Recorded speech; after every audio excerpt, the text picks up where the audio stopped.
All right, this is lesson 17 of Unit 5. So we're going to be comparing populations this time using our samples. So we've been learning a lot of different things about finding measures of center, measures of variation. We're going to put that together to understand how to actually compare more than one set of data. So just to go back through some key ideas, we've talked about measures of center. Remember, measures of center are going to be things like the mean, median, and mode. So those are going to give us single values of data that provide us with an overarching idea of information. So these are used in general comparisons. For example, heights of two teams are going to be measured. The higher the mean or the median would mean the higher the average heights of the players on that team. If it's a lower mean or median, then the lower the heights of those players on that team. Whereas when we look at measures of variation, for example, those were our ranges and also all of our quartiles. So that's going to show us how spread out the data is. Tells us how it's distributed, which just means how it's spread out. And in this case, the higher the range, the more spread out the data is going to be, or the lower the range, the less spread out the data will be. So we're going to actually take that information and use it to compare, and for this example, compare a dot plot. So we've got a double dot plot here. It's going to show the gas mileage in miles per gallon for cars and SUVs. So if I take a look at what I have, I've got a nice chart that's comparing and telling me my SUV gas mileage versus my car gas mileage. So it says, based on the dot plot above, what type of car is going to have a better average gas mileage? So I specifically want to look at average gas mileage. Well, average gas, the average means the mean. We're going to estimate the mean. And what I mean by that is we're going to give an educated guess. So we're not actually going to calculate it because it's just an estimation. And in order to do that, really all we are going to do, and it's a little hard for me to show you because you can't see my pencil, but you're going to put your pointer fingers for both your hands on each side of the data like that. And you're going to bring them slowly at the same time to the center to see about where you're going to end up. So that's estimating our mean here. So our mean is probably, we'll say, about 19.5. And that's just, again, a guess. You could say 19, you could say 20. Either of those, that range is fine. We're going to do the same thing for the cars. So I would take my pointer finger, put it at 21, pointer finger, put it at 27, and slowly bring them and meet them somewhere in the center. I'm going to say it's about 24 and a half.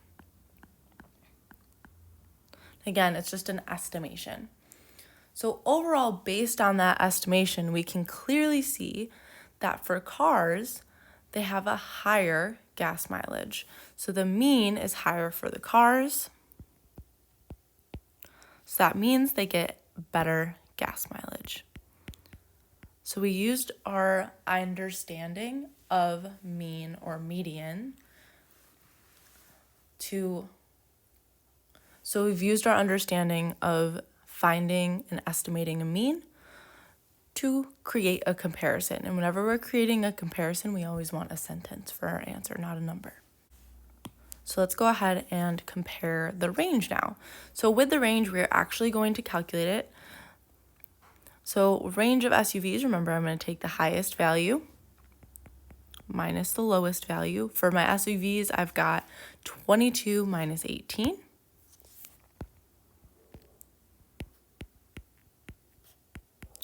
Just going to give me 4. And for my cars, I'm going to have 27 minus 21, which is going to give me 6. So since the range for my cars is larger, that means that data is going to be more spread out. So that'd be the sentence that I would want to write. All right, next page.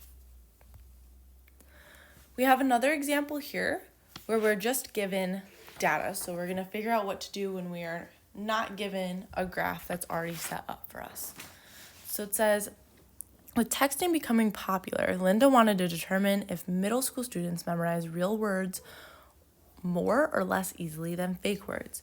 So for example, real words could be food, car, study, or swim, and fake words are what's written there. She randomly selected 28 students from all the middle schools in the district and gave half of them 20 real words and the other half 20 fake words. Suppose the data she collected were as follows. So we're going to go ahead and create a double dot plot, which just means two dot plots with the same type of number line. So remember, cross it off and then plot. So 7, I don't know why I started there, that's the smallest number, so I'm used to doing least to greatest, but we can start at 8. 11, and we're just plotting points for our dot plot.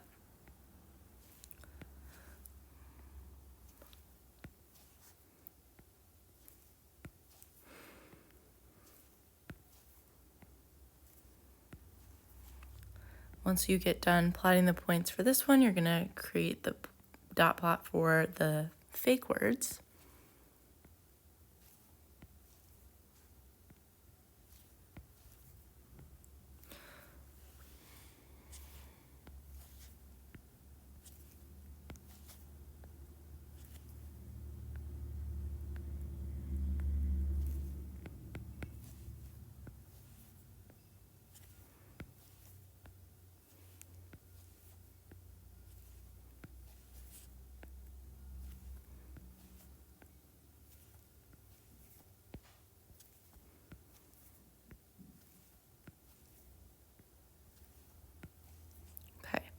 Now that we have those plotted, we also need to label them.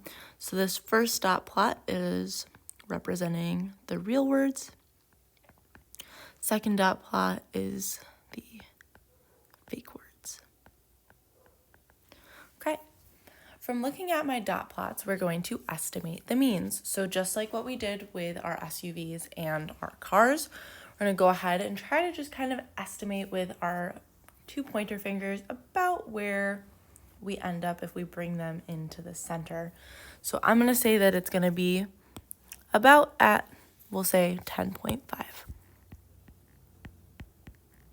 For the fake words, I'm going to do the same thing. I'm going to say it's about at 5. So we've estimated the means. Now it says compare the measures of center. Well, the measures of center have to do with what I just found up there. So measures of center are the means and the medians. So since we're estimating the means, we've got a little bit of an idea, and then our median is the middle number. It's probably about around the same as where our mean is. So we're going to compare, and remember, if it says compare, we're just going to write a little note.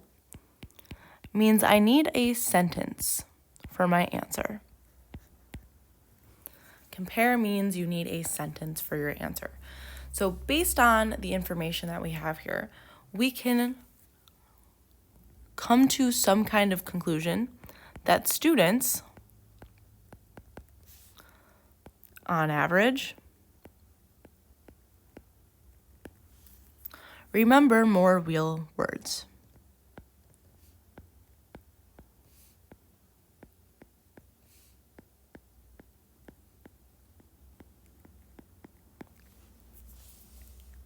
All right, our next question. It says, from this information, can we conclude that there is a meaningful difference between the number of real words recalled and the number of fake words recalled? Well, that's a new word that we haven't really, or I guess a new phrase that we haven't really talked about yet. Well, meaning for difference, if you look over at this blue little bookmark, there is a meaningful difference between our data sets when one set of data is clearly higher than the other set of data.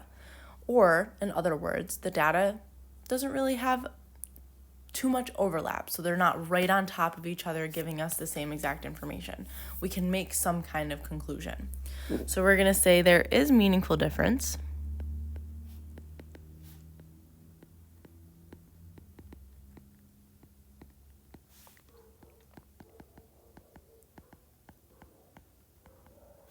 Because